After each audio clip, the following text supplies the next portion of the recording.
आत्मा को याद करते हैं दुख में, सुख में प्रभु को भूल जाते हैं। ऐसा ही एक पावन प्रसंग जिसका नाम है गजेंद्र मोक्ष सुनाते हैं कि हम प्रभु को दुख में कैसे याद करते हैं। कि आसीद गिरिवरो राजन त्रिकूट इति विश्रुतः क्षीरोदेनाव्रत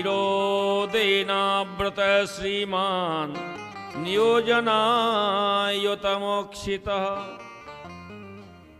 एक बहुत सुंदर क्षीर सागर है, उसमें अनेक प्रकार के झरने झर रहे हैं, अनेक प्रकार की सुंदर वृक्षावली है। छायादार वृक्ष हैं, फलदार वृक्ष हैं, पुष्पदार वृक्ष हैं, छायादार वृक्ष हैं, अनेक प्रकार की कुंज प्रतिकुंजें बनी हुई हैं। उसी में एक त्रिकूट नाम का पर्वत है जिसके समुद्र चारों तरफ से चरण पखारता है। उसी त्रिकूट नाम के पर्वत की कंदरा में एक गजेंद्र निवास करता है जिसमें स्वयं में 10,000 हाथियों का बल है, 50 पत्नियां हैं, 150 बच्चे हैं। इतना लंबा चौड़ा परिवार, मन में अहंकार आ गया। जब जंगल में निकलता है तो अनेक प्रकार के जो जीव जंतु हाथ जोड़ के खड़े हो जाते हैं, राजा साहब की जय हो, राजा साहब की जय हो। तिरछी नजर करके देखता है, साहब कोई तकलीफ तो नहीं है, कोई परेशानी तो नहीं है। अरे साहब, जिसको आपके जैसा राजा मिला हो उसे क्या तकलीफ हो सकती है। लेकिन मेरे मन कछ और है, करता के कछ और। जो हम चाहते हैं वो नहीं होता है, जो करतार चाहता है वही होता है। इसीलिए हमारे संत समाज में कहते हैं कि सब तज हरि भज। सब तज उनके ऊपर छोड़ दो, आप तो केवल और केवल उनके शरणागत होकर के उनको भजन करो। जब उनके चाहने से ही होता है, जो वो चाहते हैं वही होता, तो हम अपनी बुद्धि क्यों लगाएं फिर। जो हो रहा है वो अच्छा हो रहा है, जो हुआ वो भी बहुत अच्छा हुआ, और आगे जो होगा वो भी बहुत अच्छा ही होगा। समय की गति बदली। आज जेठ मास की दोपहरी तप रही है। अपने पत्नी अपने बच्चों को लेकर के चला जंगल में भ्रमण करने के लिए। जेठ मास की दोपहरी, चलने में श्रम हुआ तो कंठ सूखने लगा। और गर्मी के दिनों में एक बार को भोजन न भी मिले तो चलता है, लेकिन जिस समय प्यास लगती है तो उस समय पानी मिलना बहुत कंपलसरी होता है, पानी की बहुत आवश्यकता होती है। ये चलता जा रहा है जल की आशा में। आगे दृष्टि डाल करके देखता है तो सूर्य की रश्मियों में जल की भ्रांति हो जाती है। जैसे आप पक्के रोड पर चलें गर्मी में तो आगे ऐसा प्रतीत होगा कि आगे पानी भरा हुआ है, लेकिन वो पानी होता नहीं है, वो सूर्य की रश्मियों में जल की भ्रांति होती है। आशा में और चलता जा रहा है और चलता जा रहा है। इसको बहुत सुंदर एक सरोवर दिखाई दिया। सरोवर को देख करके बहुत प्रसन्न हो गया। जाकर के जल ग्रहण करने लगा। उसी सरोवर में रहता है एक ग्राहा जिसको गजेंद्र कहते हैं। जल जंतु है, जल में रहता है, बहुत पावर है उसकी। लेकिन मन कितना बेईमान होता है। पानी पीता यहां तक तो ठीक था, लेकिन इसने क्या किया, पानी पीते पीते सरोवर में घुस गया और पत्नी बच्चों को भी बुला करके उसमें किलोल करने लग गया।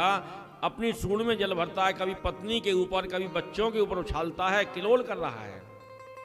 दोपहर का समय, ग्राह जो मगरमच्छ है वो भोजन प्रसाद पाकर के विश्राम की ओर है।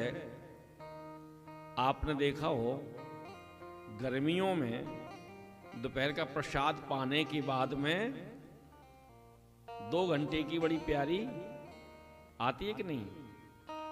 और उस समय कोई दरवाजे पर बेल बजा दे तो खोलेंगे तो सही, लेकिन यहां से वहां तक जाते जाते कम से कम 50 गालियां उसको पड़ती हैं। बताओ, ये कोई टाइम है आने का? आने वाले ये भी नहीं देखते किस समय आना चाहिए, कहीं भी रूम लेकर के रुक जाता।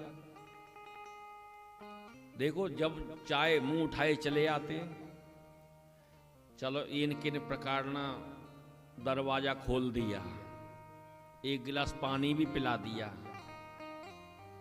क्या चाय भी पियोगे? हाँ, सर्दी पड़ रही है, थोड़ी अदरक की मिल जाए तो थोड़ा आनंद आ जाए, सर्दी भी लगी हुई है।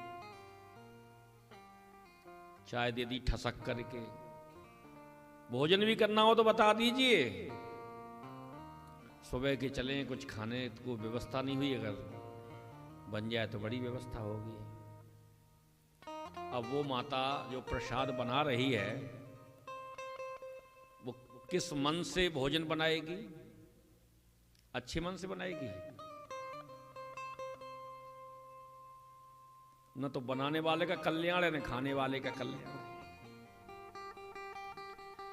कहीं भी 50-100 रुपए का खा लेता, कहीं ढाबे पे खा लेता। आने वाले भी सोचते नहीं है। पहले तो प्राय घरों में रुकने की व्यवस्था बहुत होती है, अब धीरे धीरे समय बदलता जा रहा है। या तो ये कहो कि उस समय परस्पर लोगों में प्रेम था इतना, जो लोग एक दूसरे के घर पर रुकते थे, या ये कहो कि पैसे का अभाव था तो आदमी अपने का ही आश्रय लेता था, कहीं जाता था, अरे अपना है तो सही, अरे फलाने का रिश्तेदार है तो सही।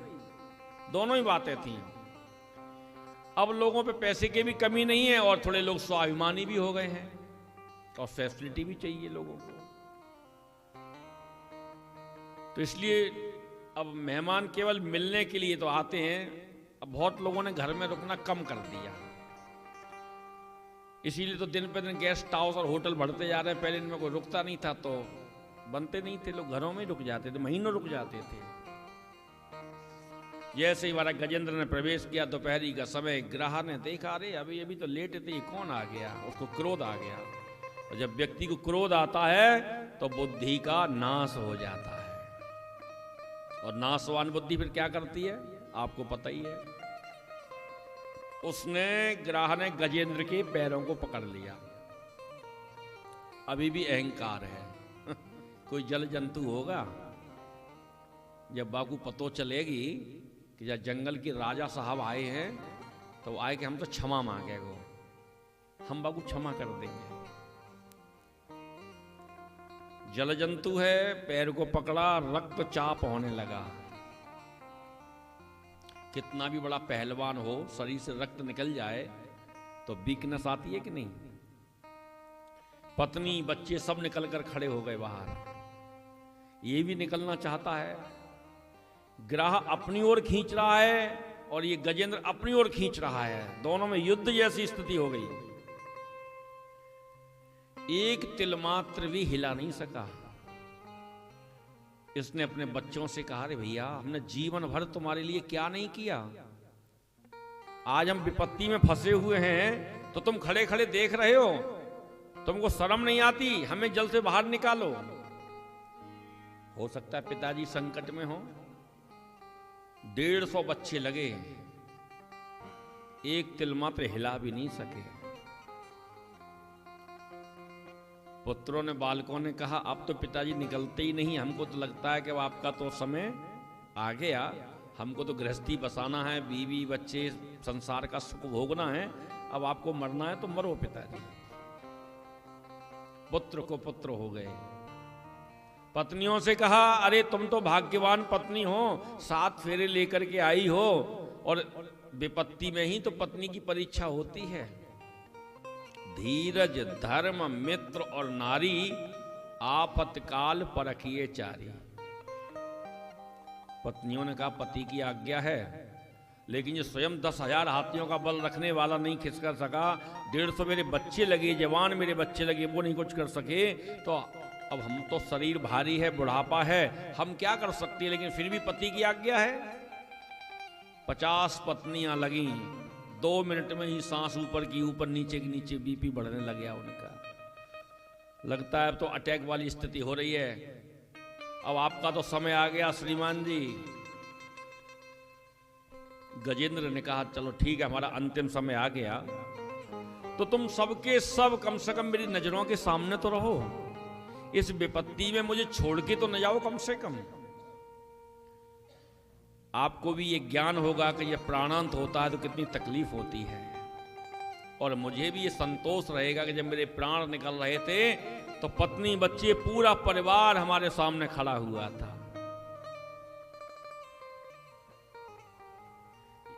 यही स्थिति मानव की है।